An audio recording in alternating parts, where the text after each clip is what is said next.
Playing and singing at the same time is definitely a skill for highly trained musicians, which is fair enough. It takes a lot of multitasking in the brain and requires immense focus. Often it is easier to play and sing while playing a guitar. However, the same results are achievable on bass. It just might take a little bit more effort. I'm Abby, I play bass and I do music commentary on YouTube, and today I'm going to talk about how I learned to do backing vocals as a bass player, and here are a couple of tips that I've just learned. I couldn't find like a video like this anywhere, so I just thought I'd make one because I was like I really needed the video. I needed like help. I'm like, how do I do backing vocals as a bassist, and I just couldn't find one.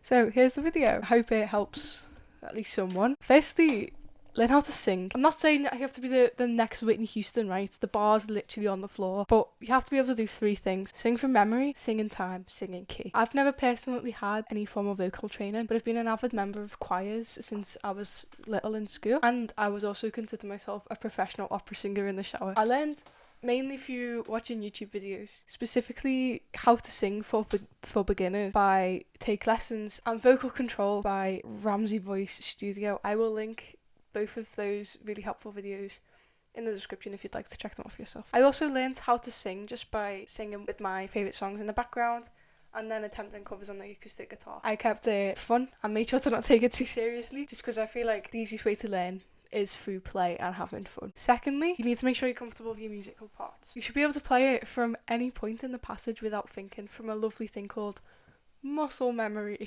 To develop muscle memory, I would recommend playing with your eyes closed or just from random points, just so you eventually get into the swing of things. Repeat this until it is second nature, and you could literally do it in your sleep. That's how well you need to know your part. At least in my experience, you need to be able to play your parts in your sleep, because otherwise you're focusing on 2 things rather than one. Side note, if you are a writer, why don't you try and write with bass instead of a chordal instrument like guitar or piano? This will make sure that you know how to play your parts, so that when you're singing, you're fine. It's how the song's always been written. And in the end, the song might actually end up being more groovy because the bass is often the groove of the song. Alright, enough of me blabbering on about like technique and all boring stuff.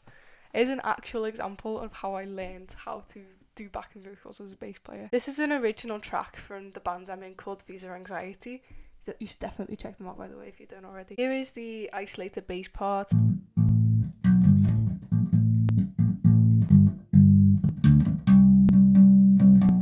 here is the isolated vocal. Sour, but the fruit is sweet inside. The morning always comes after the darkest night. Given that both of these parts are rhythmically challenging, the first thing I did was break them down into clap tracks and layered these in Logic so I could get used to and memorise the groove and the feel. This just helped me remember how it was supposed to sound. Got me used to that, and I just listened to it as much as I could. Next, I played only the roots on the bass, like this, slowly adding the melody over time when I got comfortable with playing the roots and the vocals, and then I'd slowly develop. Everybody dies some days, but only few truly live. Life is worth the obstacle. Life is all a miracle. This took weeks. I'm not gonna lie, right? This part took me so long to learn. It was so tricky.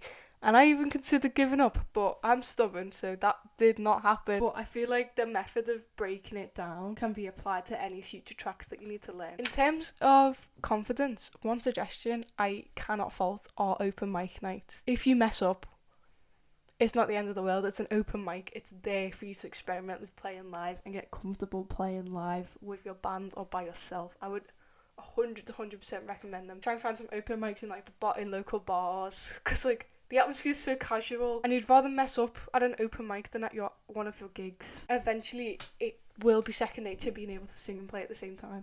And this was a foreign concept until a couple of weeks ago for me, and I just really needed to share this and get this out. That's all for today. I hope it was helpful. Please let me know if there's anything you'd like me to cover in the future. If you enjoy this type of content, subscribe if you want. If you want to see more, that's totally up to you. And I do videos every Monday at 6 p.m, so I hopefully will see you there. Have a lovely day.